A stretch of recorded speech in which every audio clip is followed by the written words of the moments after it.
I started the divorce because I saw that a spouse who was financially struggling wasn't valuable to me. My world was turned upside down when, on a business trip, my husband suddenly told me he wanted a divorce and that he was already married to his lover. To make things worse, he accused me of marrying him just for his money and demanded that I give up any rights to our property. Facing my indifferent husband, who had always looked down on me since we got married, led to his complete downfall. My name is Lisa. I'm 40 years old. I was raised by a single mother after my father died when I was in kindergarten. Despite the financial hardships, we found happiness as a family of 3. Even now, with a decent job and salary, I still live frugally because of my upbringing. I married Larry, a wealthy man I met through a friend. I was drawn to his kindness and the new possibilities he introduced to me.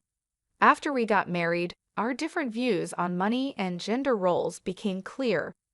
Larry imagined a traditional home where I would stay at home, but I was committed to my career and staying financially independent. Before we married, Larry suggested I become a housewife, assuming I would accept traditional roles. However, I made it clear I wanted to keep working until we had kids, pointing out the financial advantages. I managed to convince him, but the reality of balancing work and home responsibilities was hard. Even though I worked full-time, I still had to do all the house chores, leaving us little time together. Meanwhile, Larry, sticking to a traditional husband's role, did nothing at home. He just enjoyed his dinner and relaxed when he got home. Trying to balance work and home life strained our relationship and made me wonder if this was really what marriage was supposed to be like. I was afraid to tell Larry how unhappy I was because I thought he might make me quit my job, even though he didn't help at home. I hoped that having children might improve our relationship, but we were becoming more distant, making me doubt we could start a family. Feeling it was urgent to talk about this, I approached Larry. "Hey, we should think about having kids, right?" I said. "Kids? You're pretty energetic for someone tired from work and chores," he replied. "It's not about that. I want to have children. We haven't been married long, but I'm already over 32. Women can only have children for a certain time, and it's getting harder for me to conceive as I get older. It's almost too late. But we don't need kids. If we have one, you'll expect me to help, right?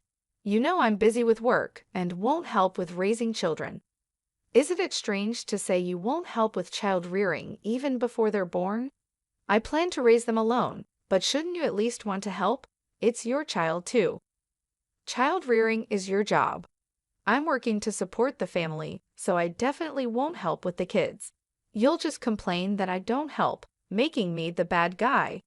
You must have been taught to be poor and have lots of kids since you were born. We're not poor. We don't need kids. End of discussion. Larry abruptly ended the conversation and went to his room. Alone in the living room, I broke down in tears. My desire for children was not only rejected, but he also mocked my upbringing. After this, our relationship got worse quickly. We barely talked, and the hope of having children faded as I continued to balance work and home duties.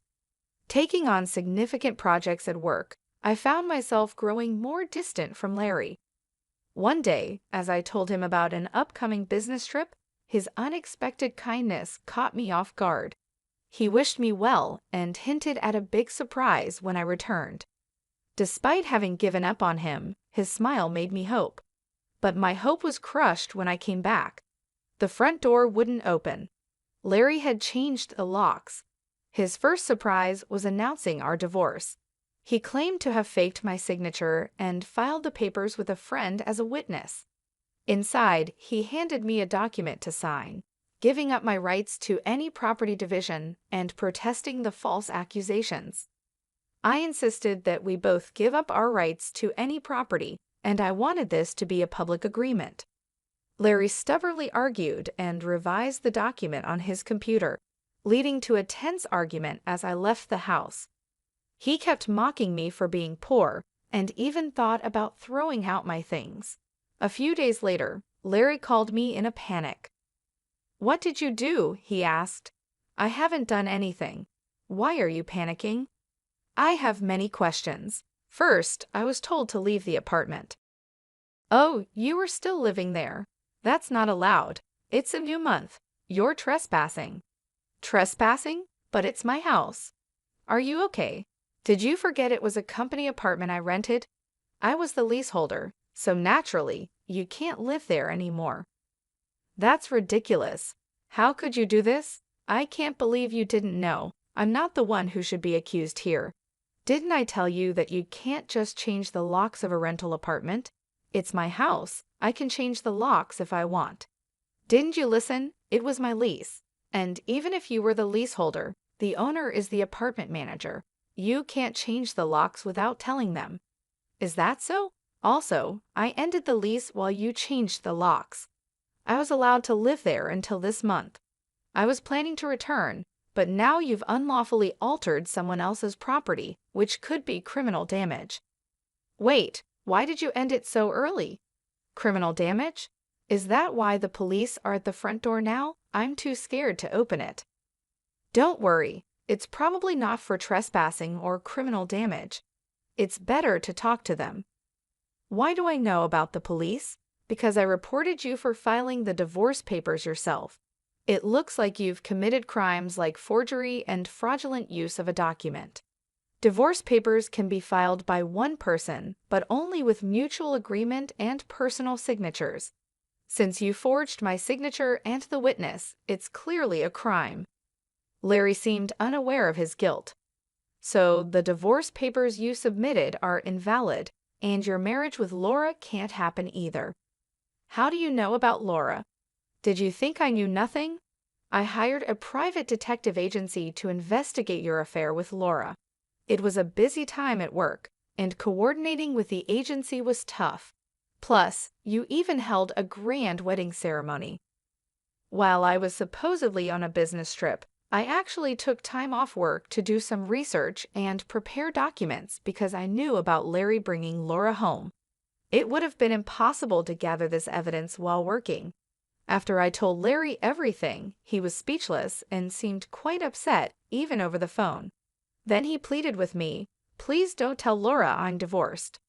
Why would I? There's no such fact to tell. Really, thank you. Are you misunderstanding something? When did you become divorced? That fake divorce paper is invalid, remember? So legally, you're still my husband, not divorced. What? So since you cheated while still legally my husband, Laura needs to pay compensation. I sent the demand for compensation to her house yesterday by express delivery. She didn't know you were married, right? Then I can't withdraw the claim at this point. I knew Laura believed Larry was single, but I deliberately sent the compensation demand. Laura hasn't contacted me yet, so maybe she hasn't received the letter. It should arrive soon. Should you be on the phone with me when you also have to deal with the police? You're busy. I'll ignore the police. I won't be arrested. I'm going to Laura's house now to get the letter back before she or her family can accept it. He then hung up and probably went straight to Laura's house to wait for the postman at the front door. I knew it would be futile because the letter was sent as registered mail to Laura only. Even if he waited for the postman, he couldn't receive it. A few hours later, a disheartened Larry called me. According to him, there was an incident when the postman arrived. Finally, I'll take that envelope. Who are you? You don't live here, right? I'm practically a resident here since I'm married. I have the right to receive the mail. I see, but I can't give you this envelope. It's registered mail for Laura only. What? Give it to me? Absolutely not. If you're so eager, ask Laura for permission. What's going on here? Oh, Larry, what's all this noise? Laura, this is registered mail for you. This man insisted on taking it. Sorry for the disturbance. What's this? A demand for compensation? Larry, you were married? What's going on here? Sorry, it's just, she's an ex-wife from a long time ago. I was embarrassed to say I'm divorced. I'm sorry for keeping it a secret, but isn't it strange? We haven't been dating long, and suddenly there's a demand for compensation. If you were divorced before we started dating, there shouldn't be any problem, right? Well, my ex-wife is crazy. Maybe she's demanding compensation out of spite because I got married. That was the excuse he gave, but his lie was soon exposed. The envelope included a letter I wrote along with my contact information, so Laura called me directly. During that call, I told her about the affair, the invalid divorce, and that they had a wedding ceremony while he was still married to me. Although they had a wedding ceremony, they hadn't submitted the marriage registration yet. Larry wanted to submit it on April Fool's Day, so it was still pending. He probably delayed submitting the marriage registration because he was unsure whether the divorce was finalized. After being exposed, Larry left Laura's house and shamelessly contacted me again. I still had something to tell him, so we agreed to meet at a nearby cafe. As soon as I arrived, Larry said, "Lisa, please withdraw the compensation claim. Let's pretend we've been separated for a long time and officially divorced now. I can apologize to Laura for being secretly divorced and maybe cover it up. Do you think I'm desperate to stay married to you? I was going to file for divorce anyway, but since you cheated, you'll pay compensation." Just trying to extort money from me, huh? Typical of the poor. You have such a poor heart, he said. You're talking nonsense. Depending on my answer, everything can change. There's still an option where we don't divorce if I say no. You can't reject it, meaning you can't marry Laura and your marital status will be exposed. Fine, I'll pay the compensation. Just divorce me now. Sign here. Then, about property division. Property division? How much more do you want to take from me? Compensation should be enough. Remember, we agreed to waive property division, right? So let's make it official. All right, you're not as bad as I thought. Thank you. We then went to a public notary, made a public document for compensation and property division, and then to the city hall to submit the divorce papers, finalizing our divorce. Relieved, I exchanged final words with Larry. Glad we don't have to divide property. What are you saying? I'm the one who benefits from that. By the way, do you even have assets after paying me compensation? Laura will also claim damages. She mentioned charging you for the wedding expenses. That's impossible. I'm marrying Laura. She can't claim that we're divorced now, so there should be no problem. Still living in a fantasy, huh? You committed marriage fraud. You had a wedding while still married. Do you think Laura still believes you? Marriage fraud. That's ridiculous. Laura will believe me. Believe that if you want. I heard from Laura directly. Also, weren't the guests at your wedding paid actors? You still owe them, you know. You know about that? I haven't paid them yet. What does it matter to you? You could have just taken property division and been better off. That's what I wanted to tell you. Even if we had divided property, you would have benefited more. What are you talking about, poor woman? Your family is poor and you only make $230,000 a year, right? Even if you got a raise, it would be barely $30,000. You don't have any property. You keep calling me poor, so I thought you might be mistaken. Yes, my salary is indeed $145,000, but you know I work for a foreign company, right? It seems you have no interest in me, but I became a director of the American branch. It's not $145,000 per year, but per month. $170,000 per month, so that's an annual income of $2.5 million. You're still bad with numbers. How do you manage to keep a job? It's $2.5 million a year. $2.5 million? That can't be true. Of course, I haven't had the chance to spend such an amount, so I've been saving it for the future. The savings from before our marriage aren't part of the property division, but there's still a considerable amount since our marriage. So I could have received half of that in the property division. You were my wife after all. I'll get the divorce papers corrected. Are you okay? After all the contempt, you think I'd gladly undo the divorce if you have that much money? You don't need to claim compensation, right? It's just a small amount for you. He who laughs at 1 cent will weep for 1 cent. This compensation is for the mental anguish you caused me. I'd like to claim more, honestly. And since we've made it official, make sure to pay it, even in installments. I'll be penniless. Also, don't go back to that apartment. Your belongings should have been moved to your parents' house by now. You thought I had few belongings, but that was because I had already moved most of them. Were you that indifferent to me? I can have so little, so I have to go back to my parents' house. They don't know anything yet, do they? Let me explain. Don't say anything. I already told them everything. It's only fair to explain why we're divorcing. Oh, and your father said never to step over our threshold again, so I have nowhere to go. He collapsed and I left the cafe. Later, I heard he caused trouble at the police station. Despite my advice, he went back to the apartment. He just sat there aimlessly in the empty apartment until the manager called the police, and he was taken away. I'm not sure if it was for obstructing public duties, trespassing, or the falsified divorce papers. Eventually, his parents took responsibility for him.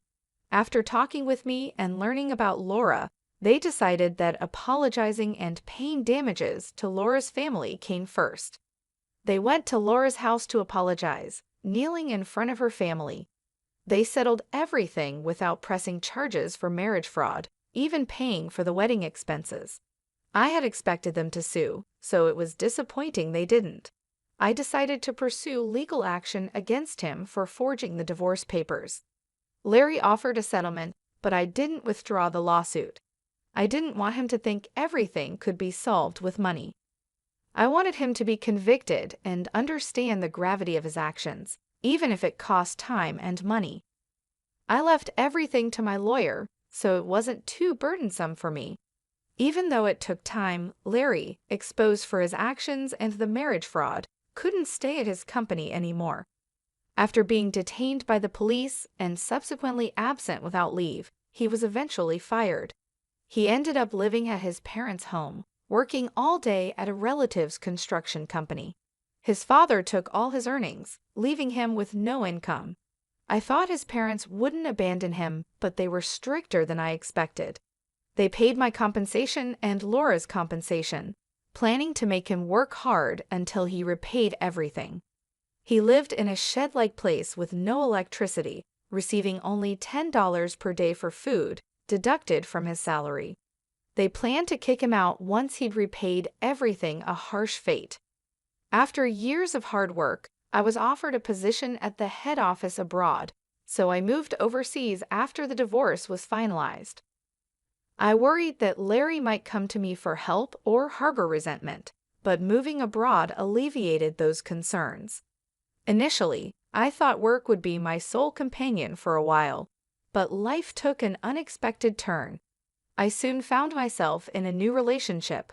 I am now dating a foreign executive at our head office. Things have progressed quickly and I'm pregnant with plans to marry soon. I shared everything about my past and my ex-husband with him, and he's been incredibly understanding and supportive. We've discussed our future together in depth. I'll be taking maternity leave soon, and we've planned for me to return to work afterward. He's enthusiastic about taking paternity leave and embracing the role of an active co-parent, which showcases a refreshing cultural perspective compared to what I experienced previously. My past experiences with my ex-husband were challenging, but now I finally feel like I'm on the path to true happiness. I am gaining confidence each day and moving closer to building the happy family I've always dreamed of. The journey here taught me a lot about resilience and the complexity of relationships. Many people endure suffering due to selfish partners, and while divorce isn't always the preferred solution, enduring in silence is certainly not a virtue. It's crucial to recognize that open and honest discussions can pave the way to meaningful resolutions. In some cases, divorce turns out to be a necessary decision for personal growth and well-being. This chapter of my life has reinforced that belief, helping me move forward with a new sense of purpose and hope for the future.